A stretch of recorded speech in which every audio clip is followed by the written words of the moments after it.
So ஃப்ரீலான்ஸிங்கை பொறுத்த வரைக்கும் கம்யூனிகேஷனுங்கிறது ரொம்ப இம்பார்ட்டண்டான ஸ்கில். ஏன்னா இந்த மெசேஜஸ் எல்லாம் பாருங்கள், இது எல்லாமே நான் கிளைண்ட்டோட கம்யூனிகேட் பண்ணது. ஸோ இந்த மெசேஜஸை நீங்கள் பார்த்தீங்கன்னாலே உங்களுக்கு தெரியும் ஒரு ப்ரொஃபஷனலிசம் இருக்கும் அண்ட் ஒரு கனெக்ஷன்ஸை வந்து கிளைண்ட்டோட உருவாக்கும்.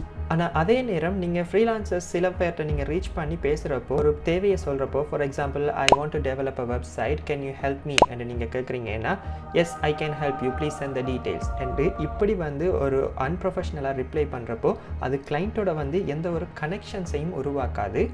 ஸோ இந்த இடத்த உங்களுக்கு ஸ்கில் நிறையவே இருந்தாலும் நீங்கள் சரியாக கம்யூனிகேட் பண்ணாததுனால இந்த ஓர்டரை மிஸ் பண்ணுறது மட்டும் இல்லாமல் அந்த கிளைண்ட்டுடைய ஒரு ரிலேஷனையே நீங்கள் மிஸ் பண்ணுறீங்க.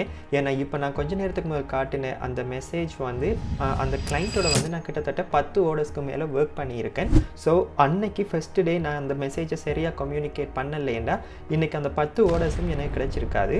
பட் ஒருவேளை உங்களுக்கு இங்கிலீஷ் தெரியலை அல்லது சரியாக கம்யூனிகேட் பண்ண தெரியலைன்னாலும் ஒரு பிரச்சனையும் இல்லை. நீங்கள் அந்த மெசேஜ் அப்படியே காப்பி பண்ணி ChatGPTயில் கொடுத்தீங்கன்னா ஈஸியாகவே அது உங்களுக்கு ஆன்சரை சொல்லிடும், எப்படி ரிப்ளை பண்ணணும்னு கேட்டால். பட் காலப்போக்கில் அது உங்களுக்கு ஆட்டோமேட்டிக்காக பழகிடும். ஏன்னா அதில் பேசுகிற எல்லாமே ஒரு சர்க்கிளுக்குள்ளே தான். லைக் அவங்க thank you I appreciate that, you are welcome, looking forward to work with you soon. So இப்படி ஒரு சில வார்த்தை தான் நீங்கள் பேசுவீங்க. ஸோ உங்களுக்கு அது ஈஸியாகவே பழகிடும். பட் ஃபஸ்ட்டுக்கு இப்படியான இதை யூஸ் பண்ணலாம். ஸோ பேசிக்காக நீங்கள் ஒரு ஸ்கில் மட்டும் தெரிஞ்சிருந்தால் உங்களுக்கு போதாது. எப்போவுமே நீங்கள் வந்து ஒரு ப்ரொஃபஷ்னலான கம்யூனிகேஷன்ஸோட பேச கற்றுக்கணும். அப்போ தான் நீங்கள் ஃப்ரீலான்சிங்கில் தொடர்ச்சியாக நிலைச்சு நிற்க முடியும்.